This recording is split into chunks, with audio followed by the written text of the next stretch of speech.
Aditya Birla fashion retail यानी कि ABFRL, इसकी डीमर्जर की एक्स डेट है कल। इसका मतलब आज इसके सारे कॉन्ट्रैक्ट्स एक्सपायर होंगे और कल दोबारा नए कॉन्ट्रैक्ट्स जुड़ेंगे। तो यतिन से समझते हैं कि किस चीज़ का डीमर्जर हो रहा है और इसके बाद किस तरीके का स्ट्रक्चर होगा। Yatin, good afternoon. Good afternoon. और बिरला ग्रुप की जो फैशन ब्रांड और रिटेलिंग आर्म है ABFRL, इसका डीमर्जर होने वाला है और कल एक्स डेट है, यानी कल से ये डीमर्जर आपको लागू होता हुआ नजर पड़ेगा। स्कीम आपको ब्रॉडली बता देता हूं। आदित्य बिरला फैशन रिटेल जो ABFRL है, इसका डीमर्जर ABLB के साथ होता हुआ नजर पड़ रहा है, जो कि है आदित्य बिरला लाइफस्टाइल ब्रांड्स। और 1:1 के रेशियो में, यानी अगर आप एक शेयर AB फैशन रिटेल का होल्ड करते हैं तो आपको एक शेयर आदित्य बिरला ब्रांड्स का मिलता हुआ नजर पड़ेगा।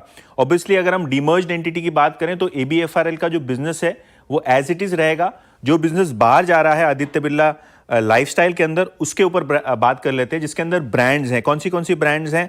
तो वो है Louis Philippe, Van Heusen, Peter England और एलन सोली। सो ये सारे वो ब्रांड्स हैं जो ABLB जो है वो होल्ड करेगा और कंपनी जो है प्रॉफिटेबल है। जो ब्रांड का बिजनेस है आदित्य बिरला ग्रुप का फैशन और रिटेल में, इसमें प्रॉफिटेबल बिजनेस है। हालांकि जो ग्रोथ है वो केवल 10 से 11% के आसपास CAGR बेसिस पे होता हुआ नजर पड़ेगा।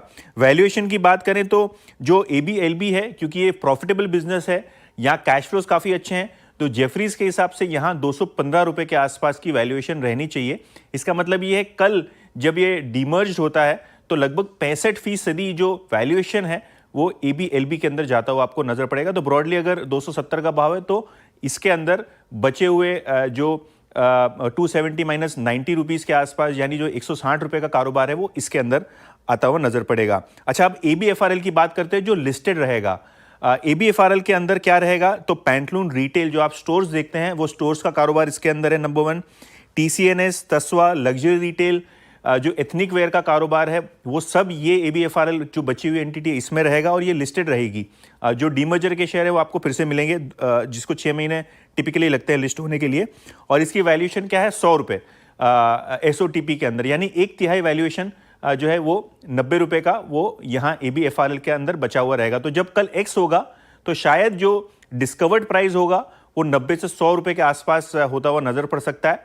और जो बचे हुए 260 रुपये हैं, 180 रुपये माफ कीजिए, वो आपको ABLB जो आगे लिस्ट होगा 3-6 महीने के बाद, उसके अंदर आपको बचा हुआ वैल्यूएशन होता हुआ नजर पड़ेगा। बिल्कुल, तो बहुत ब्यूटीफुली एक्सप्लेन किया यतिन ने। कल देखते हैं कहाँ प्राइस डिस्कवरी होगी इसकी, उसके बाद आपको जो डीमर्ज कंपनी है उसके शेयर बाद में मिलेंगे।